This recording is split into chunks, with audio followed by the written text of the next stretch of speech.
Infant के बाद child, उसका याद कीजिए 6 मंथ्स के अंदर तक उसको सर्जरी करके अल्ट्रासाउंड से पहले पता लगाया जाएगा।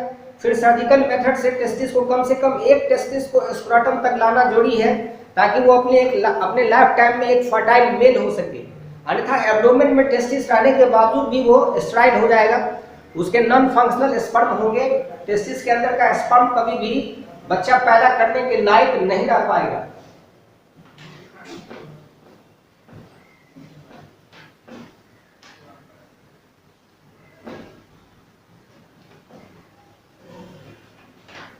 अब हम जरा इंटरनल स्ट्रक्चर के बारे में आपको दिखलाना चाहेंगे कि टेस्टिस के अंदर जो कंपार्टमेंट है हम उसकी बात कर रहे हैं, तो जरा आप देखिए ध्यान से क्या होगा।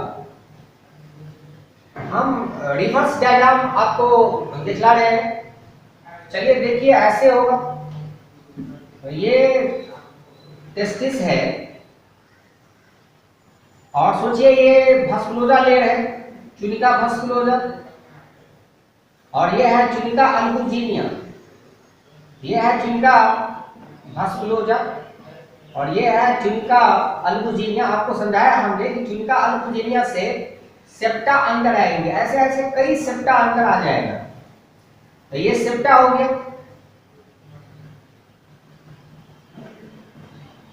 आपको हम समझाए कि ये टेस्टिकुलर लोब्यूल हो गया, ये है टेस्टिकुलर लोब्यूल,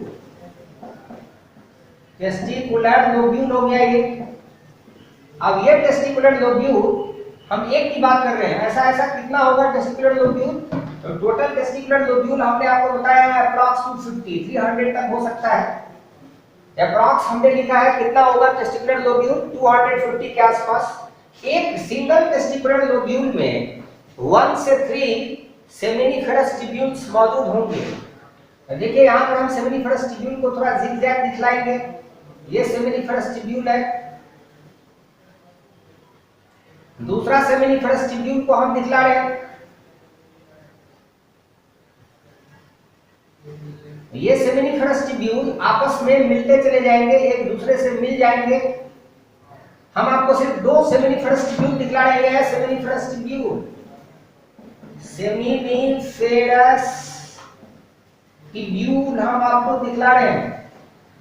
सेमिनिफेरस ट्यूब्यूल अंदर से 2 प्रकार के सेल से लाइन रहता है।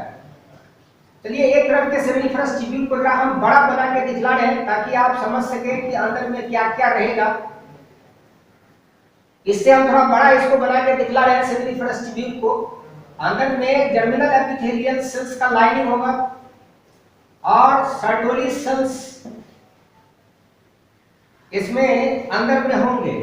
तो जो छोटा छोटा सेल हम आपको दिखला रहे हैं ये सेल का लाएगा जर्मिनल एपिथेलियल सेल, जो सेमिनिफेरस ट्यूब्यूल के अंदर में है जर्मिनल एपिथेलियल सेल। ये germinal epithelial cell actually cuboidal epithelial cell होता है, क्यूबॉइडल एपिथेलियल सेल होता है। जर्मिनल एपिथेलियल सेल, और यही सेल तैयार करेगा स्पर्म को। तो टेस्टिस किसको बनाएगा? आंसर है स्पर्म को बनाएगा। ये पहले बनाएगा स्पर्मेटोगोनिया, स्पर्मेटोगोनिया से बनेगा स्पर्मेटिड, और स्पर्मेटिड से बन जाएगा स्पर्म और स्पर्मेटोजोआ। ये seminiferous tubule, total seminiferous tubule अगर हम टेस्टिस में देखेंगे तो ये लगभग 500 के आसपास होता है सेमिनिफेरस ट्यूब्यूल। दूसरा सेल जो इसके अंदर में हम आपको दिखला रहे हैं वो सर्टोली सेल है, और सर्टोली सेल का काम होगा इसको नरिशमेंट सप्लाई करना है स्पर्म को, इसलिए हम इसको नर्स सेल या सस्टेंटाकुलर सेल के नाम से जानते हैं। ये नर्स सेल है और इसको हम सस्टेंटाकुलर सेल भी कहते हैं। सस्टेंटाकुलर सेल, तो याद रखना ये सस्टेंटाकुलर सेल भी कहलाता है। सर्टोली सेल इसका काम है नरिशमेंट सप्लाई करना, और भी हार्मोन से सेक्रेट करता है जो आगे हम लोग देखेंगे। अब खुद देखिए ये सेमिनिफेरस ट्यूब्यूल आपस में मिल करके क्या बनाएगा, और भी इसके अलावा हम 1 2 दिखला रहे हैं, 3 भी हम दिखला सकते हैं। दूसरे साइड में भी सेमिनिफरस ट्यूब्यूल होंगे। अब ये सेमिनिफरस ट्यूब्यूल भी इसके साथ मिलेगा और मिल करके नए स्ट्रक्चर को बनाएगा। इधर से भी सेमिनिफरस ट्यूब्यूल आएंगे जो नए स्ट्रक्चर को बनाएंगे।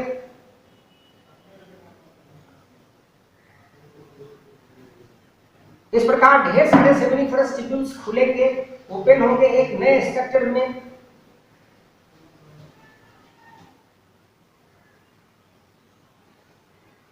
अब ध्यान देना है कि ये जो नया स्ट्रक्चर जो सारे सेमिनिफरस ट्यूब्यूल के द्वारा आपस में मिलने से बनते जा रहा है, ये कहलाएगा ट्यूब्यूली रैक्टी। ये स्ट्रक्चर ट्यूब्यूली रैक्टी में चेंज हो जाएगा, ये कहलाएगा ट्यूब्यूली रैक्टी। तो ये ट्यूब्यूली रैक्टी कहलाएगा। अब ये ट्यूब्यूली रैक्टी आपस में मिल करके नए स्ट्रक्चर को बनाएगा। एक नेट लाइक स्ट्रक्चर यहां पर बन करके तैयार होगा और उसको कहेंगे आप रेटिटेस्टिस। ये रेटिटेस्टिस होगा और रेटिटेस्टिस भाषा इफ्रेंसिया में खुल जाएगा। ये भाषा इफ्रेंसिया बनाएगा और ये भाषा इफ्रेंसिया एक नए ट्यूबुलर स्ट्रक्चर में ओपन होगा। इसको हम और ज्यादा क्वाइल बना करके दिखला सकते हैं। ये नए ट्यूबुलर स्ट्रक्चर में ये ओपन होगा, ऐसे कह सकते हैं। इसमें ये ओपन हो रहा है, देखिए ये इसमें यहां पर ओपन हो रहा है। जिस स्ट्रक्चर में ये यहां से ओपन हो रहा है,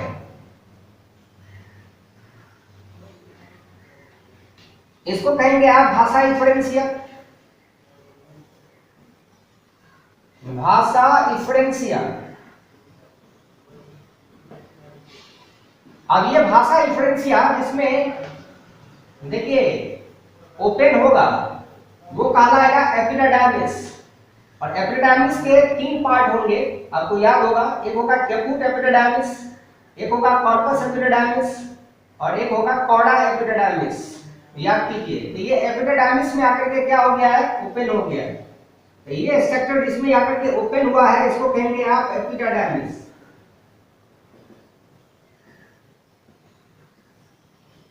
अब ये इंटरनल स्ट्रक्चर आपने यहां देखा, सेमिनिफरस ट्यूब्यूल और सेमिनिफरस ट्यूब्यूल के बीच बीच में एक स्पेशल ग्लैंडुलर स्ट्रक्चर मौजूद होता है और इसको आप कहेंगे, इस ग्लैंड का नाम होगा, ये इंटरस्टिशियल ग्लैंड या कह सकते हैं लिटिक सेल या इंटरस्टिशियल सेल।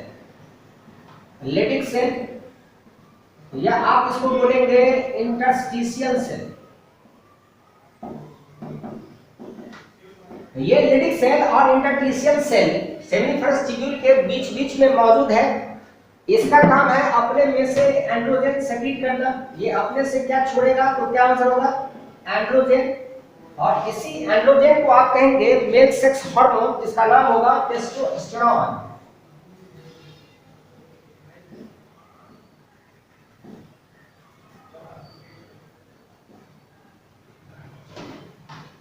ये टेस्टोस्टेरोन जिसको आप एंड्रोजन कहते हैं, वो लिटिक सेल या इंटरस्टिशियल सेल क्या करेगा, प्रोड्यूस करेगा।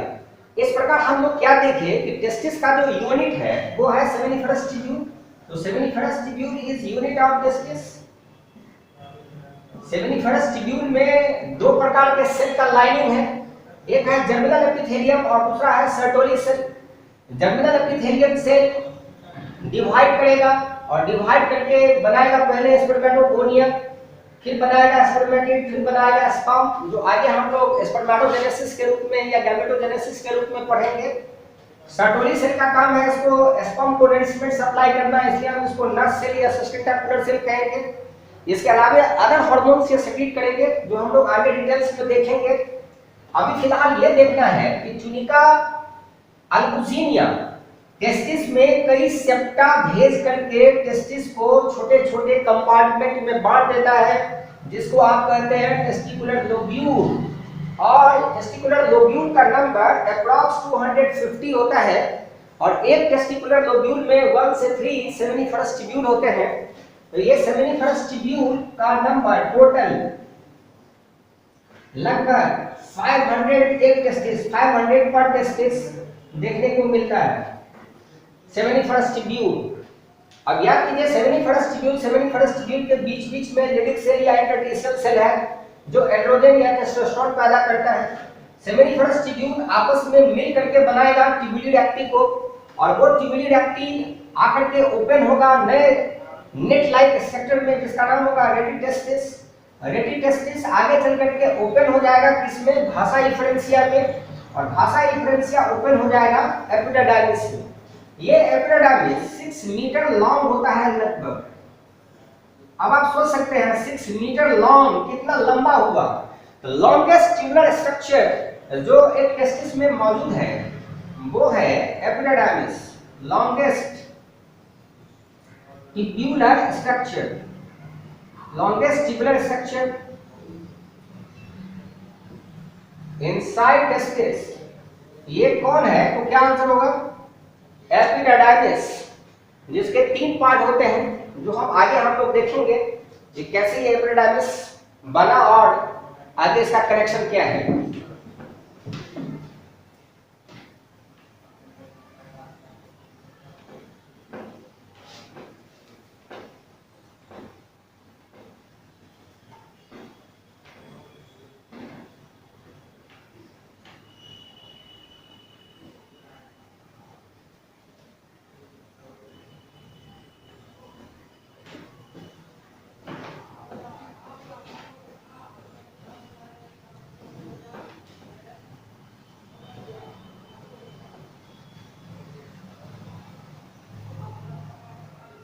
अब आप फिर एक डायग्राम को देखिए तो आपका और ज्यादा कॉन्सेप्ट क्लियर होगा। अगर हम टेस्टिस को ऐसे अगर दिखलाएंगे इस साइड से, और इसके अंदर में अगर हम सिर्फ सेप्टा ऐसे ऐसे दिखलाएंगे तो इनका भस्कुलोजा लेग और ट्यूनिका अल्बुजिनिया से निकला हुआ ये सेप्टा अगर हम दिखलाएंगे,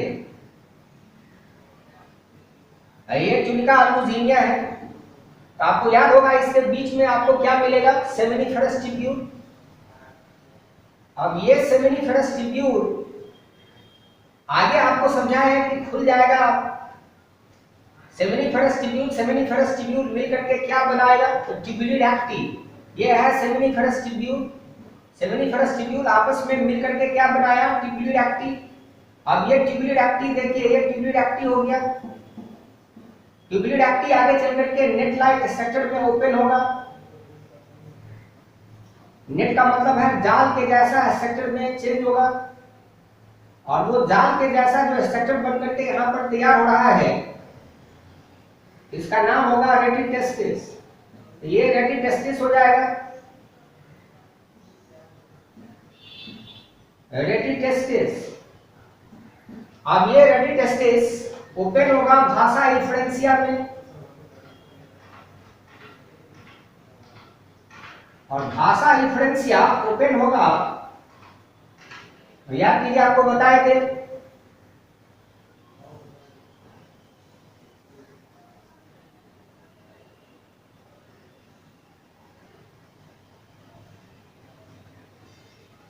ये इसमें जाके ओपन हो जाएगा।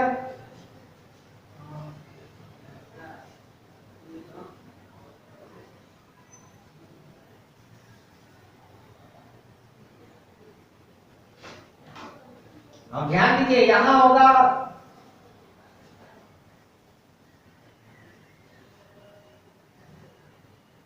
याद कीजिए ये होगा कॉडा एपिडार्मिस, ये होगा कैपूट एपिडार्मिस। ये रिजल्ट में ये कहलाएगा कैपूट एपिडार्मिस।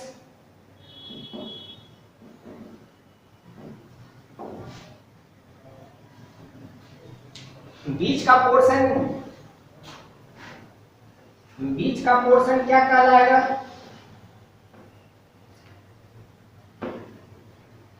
कॉर्पस एपिडार्मिस। अब इसको और ज्यादा हम जिगजैग दिखला रहे हैं, आपको समझना है।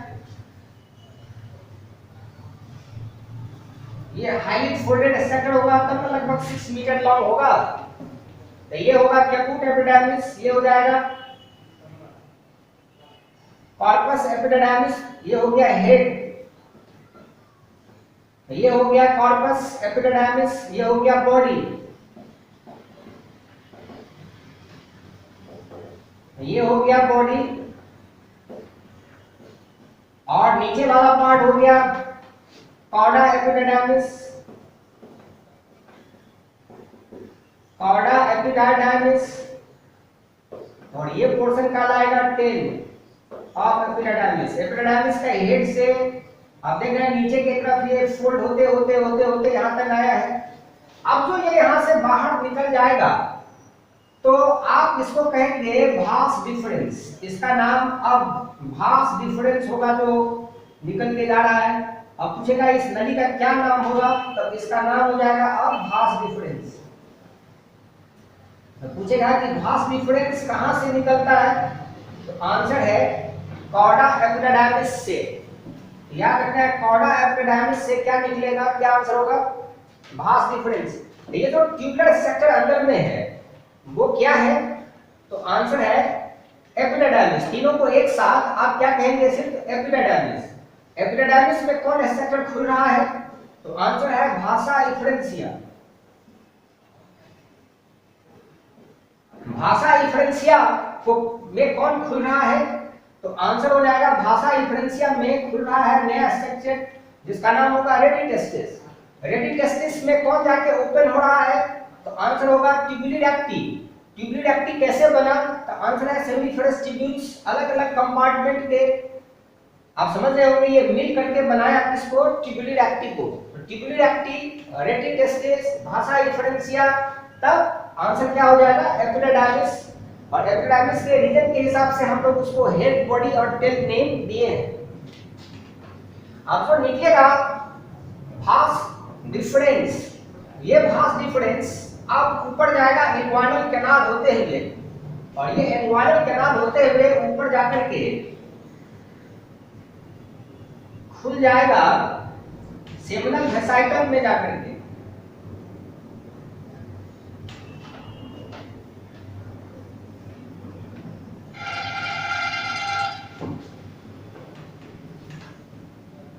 अब आप ऐसे सोचिए, एक आदमी का बॉडी है और ये लोअर पार्ट जो है, लोअर पार्ट पर आकर के हम आपको दिखलाना चाहेंगे कि यहां पर उसका स्क्रोटम होगा और यहां पर उसका यूरिनरी ब्लैडर होगा। तो सोचिए यहां अगर स्क्रोटम है, राइट लेफ्ट स्क्रोटम, और ये एब्डोमेन है, तो यहां पर यूरिनरी ब्लैडर होगा। अब यूरिनरी ब्लैडर में ये टेस्टिस है और ये एपिडिडाइमिस है। आप डायग्राम से समझ रहे होंगे ये एपिडिडाइमिस है।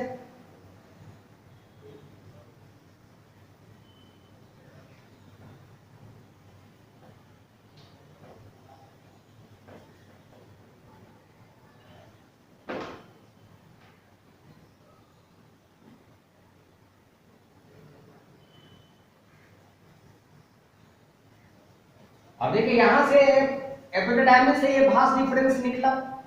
अब ये भास डिफरेंस निकल करके कहां जाएगा, तो याद कीजिए ये भास डिफरेंस सीधा निकल करके इन्वाइनल कैनाल होते हुए ऊपर जाएगा। यहाँ पर इन्वाइनल कैनाल होगा। अब ये इन्वाइनल कैनाल में एक और स्ट्रक्चर प्रवेश किया हुआ है जिसका नाम है स्पर्मेटिक कॉर्ड, और ये जा रहा है कौन, भास डिफरेंस, और ये बीच में रैफे है जिससे लेफ्ट वाला स्क्रोटम भी जुड़ा हुआ है। तो ये राइट स्क्रोटम है और ये जुबर्नाकुलम, याद कीजिए जुबर्नाकुलम से ये टेस्टिस जुड़ा हुआ है। तो ये टेस्टिस है और ये कॉर्डा एपिडिडाइमिस है। अंदर का सारा स्ट्रक्चर हम आपको दिखला चुके हैं। अब इस कॉर्डा एपिडिडाइमिस से जो निकल के स्ट्रक्चर ऊपर जा रहा है ये भास डिफरेंस है।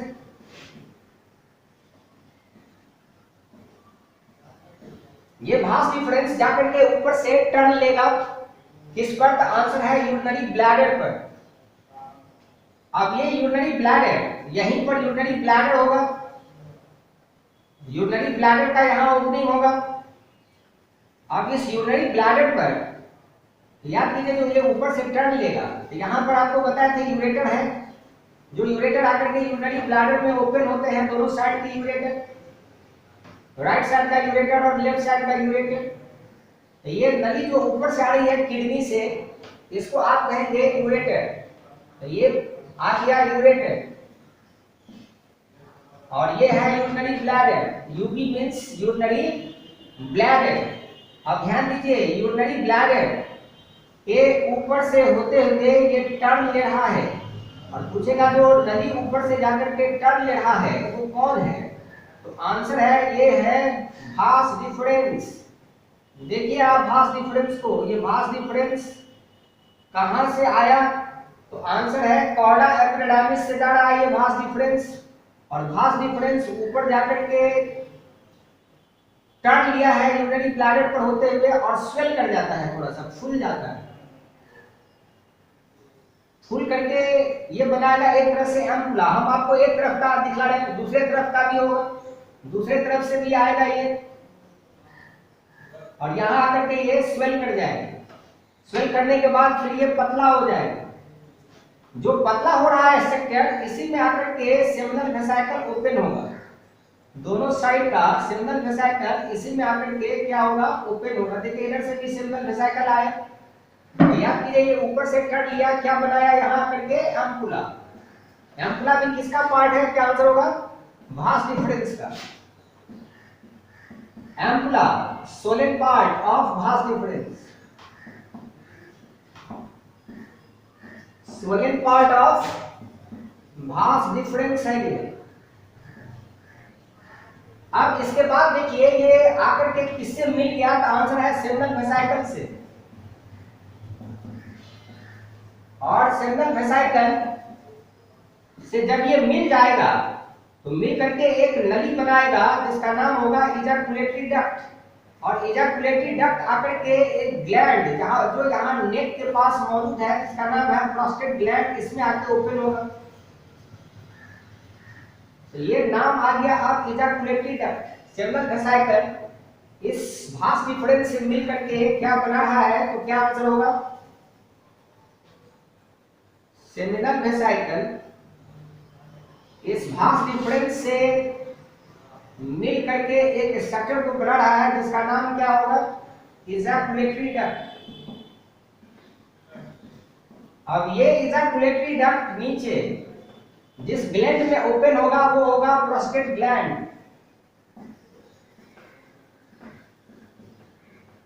अब ये प्रोस्टेट ग्लैंड नीचे जब जाएगा तो यहां पर बल्बो यूरिथ्रल ग्लैंड होगा, दोनों साइड से छोटा छोटा, तो आप इसका नाम देंगे बल्बो यूरिथ्रल ग्लैंड।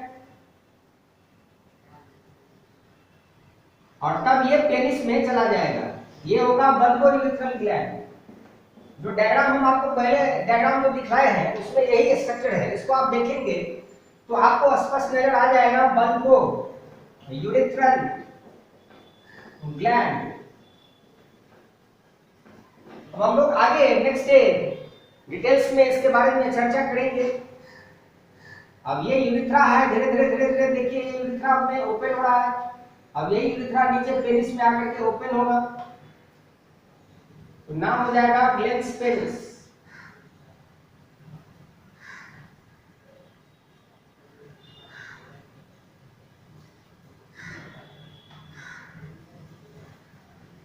तो ब्लैडर के नेक पर आपको मिलेगा प्रोस्टेट या प्रोस्टेट ग्लैंड,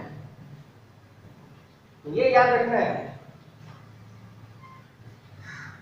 ये स्ट्रक्चर ऐसे हम लोग इसको दिखलाए थे, दो पार्ट में डिवाइड करके ऐसे बनाए थे। थायरिजन होंगे, ये इंग्वानल कैनाल हो गया दोनों साइड पे।